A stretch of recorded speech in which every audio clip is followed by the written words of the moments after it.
Кулундайлы, үйлер бардығы жабық. Көйлердің дарбазасына жабылған десе.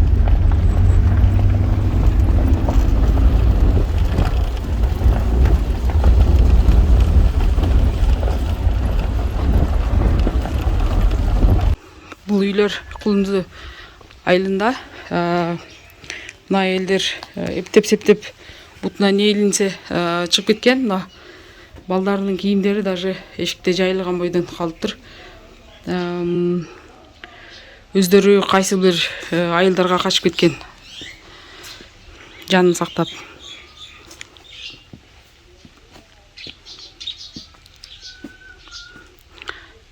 Кухнясы açık.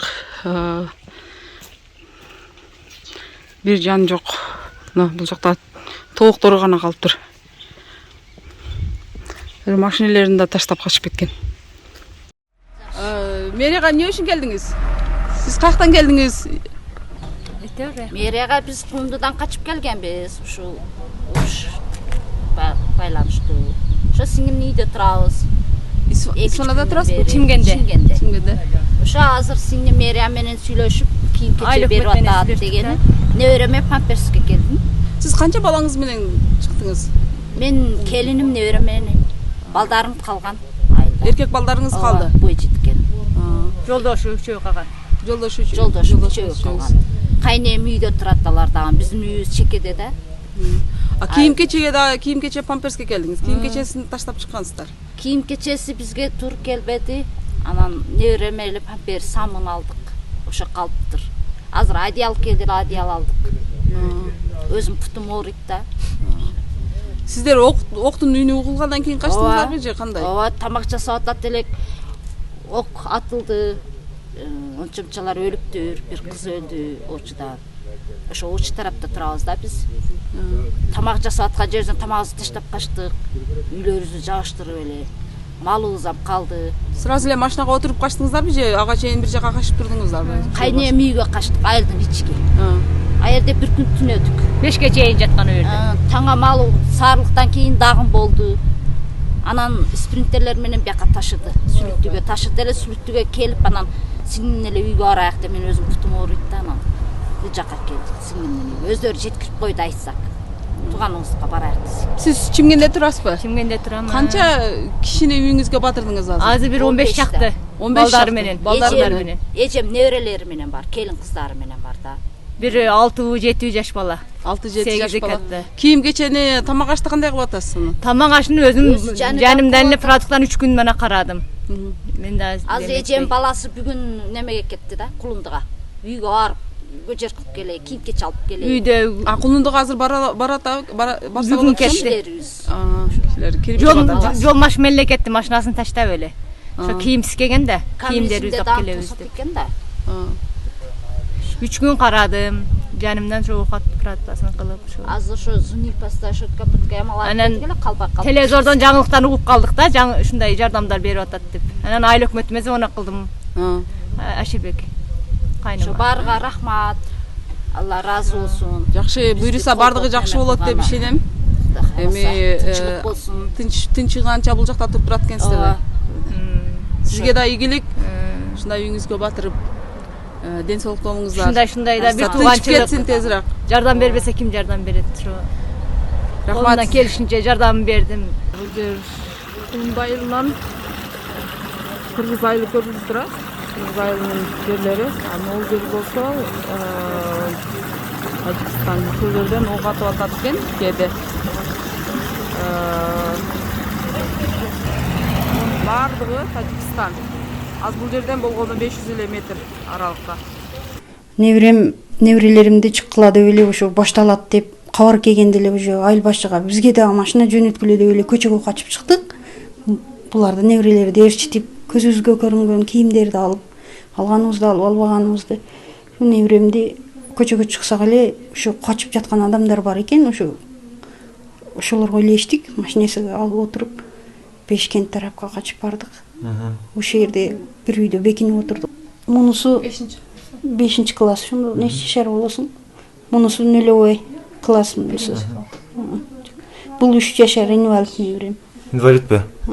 Инвалид бул ошо төрөлгөндө эле ошо башта суу бар болуп, кийин жүлүнүүдөн операция болуп, эки буту иштебейт. 3 жашар болуп калды. Сүйлөйт бирок. Мен көтөрүп ачтым, күн аябай ысык болчу. Көтөрүп бараттым, анан солдаттар уже чыгып калыптыр, тажиктин солдаттарычы. Анан машине тосуп эле анан олтура калып кеттим да. Аптекадан алып келдим, парестон ошон дарыларды алып. Ич катып турат, ошо дары-дармек алып берип турам постоянно. Памперс колдонобузбу, пачковый памперс сатып келдим. Памперсти да 1300 алып келдим, өзүнүн картасынан акчасын чыгарып. Ошо акчада алып калбай эле. Эми акчабызда ошо картасынан өзүнүкү чыгат, ошо түгүп турат да, памперс бир пачка памперс алсак уже 10 күнгө ошол жетет да. Көп 60 шуттуктугу ошондой 10 күнгө жетет. Биз азыр Кулунду айылынын четиндеги Сада айылын ишкен көчөлөрдө турабыз. Бул жерде Сада айылында эч кандай иш калбай, бардыгы чыгып кетип, тажиктер ээлеп алыптыр. Эртең менен күйгүзүлгөн үйлөр бар экен. Азыр түтүнү чыгып турат. Биз где-то 500 метрдей эле бери турабыз. Биринчи күнү келгенде сиз таанышыңыз үйүндө барып жүз эле. Мындай өздөрү келип, жүрүңүздөр деп калышты. Бейтаныш эле. Ошо жерге 5 балаңыз менен.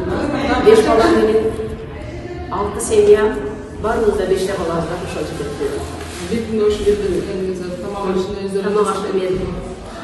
Тамак ашын бердим, саат бердим. Күйөөңүз каякта? Күйөөм айылда кетти.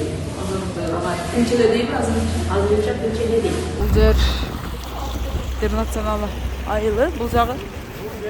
Бул жок Кулунду айылга кире берген жер. Бош, эч ким жок. Жалаң эркектер калган көчөдө. Көчө пустой. Магазиндер бары жабык. Жумушканалар бардыгы жабык. Ар бир көчөдө болгону 5-6 эркек калган. Эл бар бардыгы айылдын үстүндө тоон чыккан, бизге окшогон эле жаштары калып отурат ошол жердечи. Биз аяка кетейик десек, ушул калган элибиз ушул өзү болгон эң чоң айылда жаштардын калганы ушул болуп атат десеңиз, калган элге дагы бардыгы бала чакасы бар экен. Кетти десеңиз, бардыгы таштапчы. Эми бүт шалакылык болуп атат да, шалакылык болуп атат. Абсолютно нөл мына жерде иштечи. Горунтуп коюп атат, отурат болду переговордо депчи. Келбейби, эмне үчүн чек арага гана таштап койгон, эмне үчүн Миноборону подключать этпейт бул жердечи? Эмне үчүн Миноборону аралашпай атат? Биз таң калганыбыз ушул качанкы Шаршеев, качанкы немелер ушулар болду. Булар чек ара менен не иш бүтөт?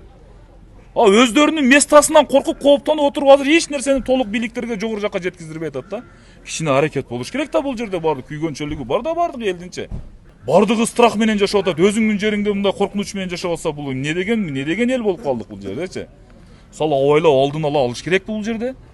Келбейби 3 күн 4 күндөн бери болбосо, бул воздухтан болсо да таштап кетпейби бул жерде? Кичине мына биз барбыз десе, жок да ошода жок. Бул болгону биринчи күн отпуста только отступать этилди, каалашынча үйдү күйгүздү, каалаганча малдарды, каалаганча кем байлык үйдө не байлык болсо суйруп кетип, өрттөп, булар лишь би тегиздеп коюп туруптур, бул жер тегиздейик, биздин немеге бүтөт деп атат десеңиз. Мына бул жерден сададан мына головной мына бул жерде арык каналы бар тажиктердин.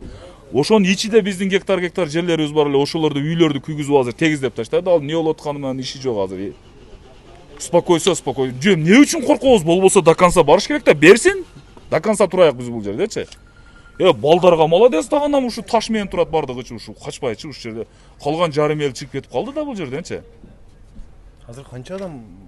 Муну ушу жүргөн калгандары жүргөн кичине азыр дагы бир даң десе дагы мунун жарымы калабыз азырчы. Кудай сактап турат да дагы элечи ушул жердечи. Кичине абайлап ачык нерсени айтыш керек, ачык нерсени кылыш керек. Жогору жакка сиздер жеткизиңиздер ушул жерде. Биздин кантип үйүн жетет азыр бул жаккачы. Окусун, көрсүн бул жерден.